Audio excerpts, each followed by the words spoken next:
Non, je suis pas venu avec une idée en tête de choix de lunettes. Je voulais juste des lunettes de soleil. Je me suis dit, bah, on va essayer, on va voir si on peut effectivement avoir la beau gosse attitude. Je pense qu'avec le choix que j'ai fait, ça devrait être pas mal.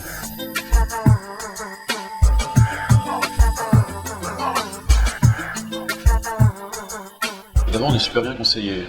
Je suis assez étonné. En général, on est plutôt livré à nous-mêmes et on doit se démerder. Là, j'avais 6 choix. J'en ai éliminé au fur et à mesure en fonction de critères totalement subjectifs. C'est le genre de client qui laissera jamais apparaître ses sentiments. Donc au niveau des émotions, il n'y a rien qui passe, très très peu. Ou alors ça sera par rapport au regard, quand il se regarde dans le miroir, qu'on peut déceler un avis favorable ou défavorable par rapport au modèle qu'il essaye. Il s'investit pas au-delà de la limite objective des choses, en indiquant juste, voilà, il y a telle arête, ça fait telle chose, il y a tel arrondi, ça fait telle chose, et c'est tout. Mais il laisse vraiment le goût final. C'est simple, il a choisi entre une Armani et il y avait une Cape Verde. Les deux, elles avaient la même proportion au niveau de la hauteur et de la largeur du verre, hein. On dirait que c'était deux montures identiques. Simplement, la Cape Verde, toutes les extrémités étaient plus arrondies, il y avait beaucoup moins d'angles, même s'il y avait la même quantité. Donc là, on était plus dans la douceur. La Giorgio Armani, c'était assez angulaire.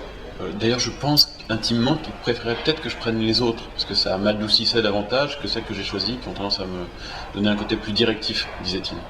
Donc rien qu'au niveau du regard, on avait deux angles ici au niveau du nez qui étaient assez directifs au niveau du regard. Au niveau temporal, on avait les deux biseaux qui rappelaient le bas du visage, qui finissaient d'allonger son visage, qui nous marquaient. Et c'est ce qu'il a retenu, côté directif.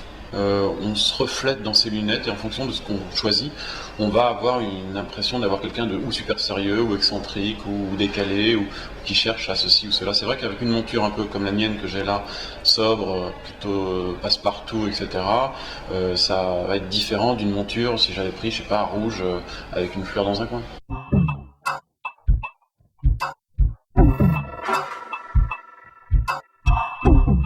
C'est la première fois que je voyais un laboratoire Grand Optical, c'est impressionnant. Il y a un ensemble de machines qui minutent l'ensemble des opérations et en un rien de temps, on voit qu'effectivement toute la chaîne de qualité est respectée avec des différents péages de qualité à chaque opération. Donc non, bravo.